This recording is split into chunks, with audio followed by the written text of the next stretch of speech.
आज सगळे अचूक आणि सर्वात आधी 29 महानगरपालिकांचे निकाल बघता येणार आहेत आणि थोड्याच वेळात मतमोजणीला सुरुवात देखील होणार आहे। मुंबईमध्ये ठाकरे गड राखणार की महायुती बाजी मारणार, पुणे पिंपरीमध्ये दोन्ही राष्ट्रवादी जिंकणार की भाजपचं कमळ फुलणार, हे चित्र काही तासातच स्पष्ट होणार आहे। नाशिकमध्ये पुन्हा इंजिन धावणार की भाजप येणार, तर छत्रपती संभाजीनगर, कोल्हापूर, नागपुरात कोण बाजी मारणार हे आपल्याला आज बघायचंय।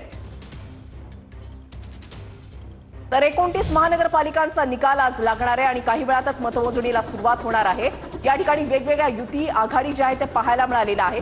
मतदारांमध्ये एक प्रकारे संभ्रम पाहायला मिळत होतं, कारण कोण कोणासोबत जातंय हे चित्र काही स्पष्ट होत नव्हतं। मात्र आज निकाल लागतोय, कुणाची सत्ता येणार, कोण बाजी मारणार याकडे सगळ्यांचं लक्ष लागलंय। बरोबर आहे, वृषाली आणि चॉपर एक ब्रेकिंग घेऊन आली होती, ते म्हणजे मुंबईत काय होणार, नागपुरात काय होणार, कोल्हापूर, छत्रपती संभाजीनगर, पुणे, पिंपरी चिंचवड या सगळ्याची उत्सुकता संपूर्ण राज्यातल्या जनतेला लागलेली आहे।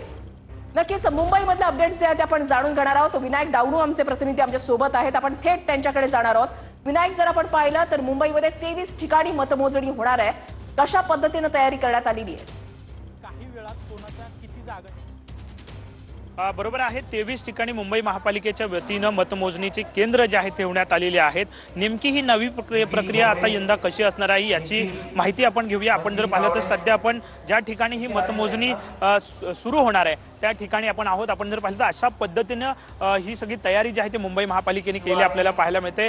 सुरुवातीला 2 प्रभागांची मतमोजणी जी आहे ती होणार आहे आणि अशी टप्प्याटप्प्यानं 2-2 प्रभागांची मतमोजणी पुढील काळात होणार आहे। आपण जर पाहिलं तर या ठिकाणी 14 टेबल जे आहेत ते एका वॉर्डसाठी लावण्यात आलेले आहेत आणि दुसऱ्या वॉर्डसाठी 14 टेबल, अशा 5 राऊंडमध्ये किंवा 4 राऊंडमध्ये जेवढी लोकसंख्या तिथली मतदारांची असेल तेवढी जी मतमोजणी जी आहे ती पहिल्या 2 विभागांची होईल आणि त्यानंतर पुढच्या 2 प्रभागांची होईल। त्यामुळे अगदी सुलभ आणि सुकर ही सगळी निकालाची प्रक्रिया व्हावी यासाठी मुंबई महापालिकेने यंदा ही नव्यानं प्रक्रिया जी आहे ती राबवलेली आपल्याला पाहायला मिळते। दरवर्षी एकाच वेळी सगळ्या मतपेट्या ज्या आहेत त्या खोलल्या जातात, मशीन ज्या आहेत त्या उघडल्या जातात, पण यंदा मात्र वॉर्ड वाईज या मतपेट्या ज्या आहेत त्या उघडल्या जाणार आहेत। सुरुवातीला 2 प्रभागांच्या मतमोजणी होईल मुंबई महापालिकेच्या वतीनं। अशा पद्धतीने ही सगळी तयारी सगळ्या सेंटरला केलेली आपल्याला पाहायला मिळते।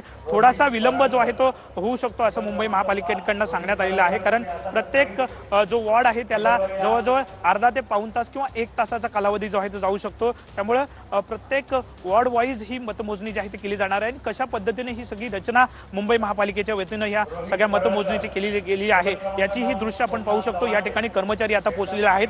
10 वाजता खऱ्या अर्थानं या मतमोजणीला सुरुवात होईल। आपण या सगळ्या टेबलवरती मतपेट्या येतील आणि या मतपेट्या या टेबलवरती आल्यानंतर प्रत्यक्षात मतमोजणीला सुरुवात होणार आहे आणि नव्या प्रणाली जी आहे किंवा नवीन पद्धत जी आहे ती या ठिकाणी मुंबई महापालिकेने यंदा राबवलेली आपल्याला पाहायला मिळते। लोक जे उमेदवार असतील त्यांचे प्रतिनिधी सुद्धा या ठिकाणी थोड्या वेळात दाखल होतील। प्रत्येक उमेदवाराच्या प्रतिनिधीला बसण्याची सुद्धा व्यवस्था या ठिकाणी असते आणि प्रत्यक्ष जी मतमोजणी आहे ती पाहता येते, अशी सगळी व्यवस्था या ठिकाणी मुंबई महापालिकेने केली आपल्याला पाहायला मिळते। ऋषाली, नक्कीच मुंबई महानगरपालिकेवर सत्ता काबीज करण्यासाठी आपण पाहिलेलं आहे श्वेता की प्रत्येक पक्षाचा एक मायक्रो प्लॅनिंग पाहायला मिळालेलं आहे। धन्यवाद विनायक दिलेल्या सविस्तर माहितीसाठी।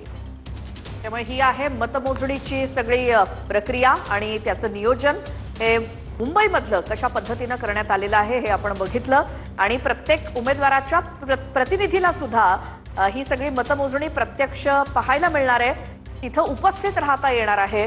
त्यामुळे ही सगळी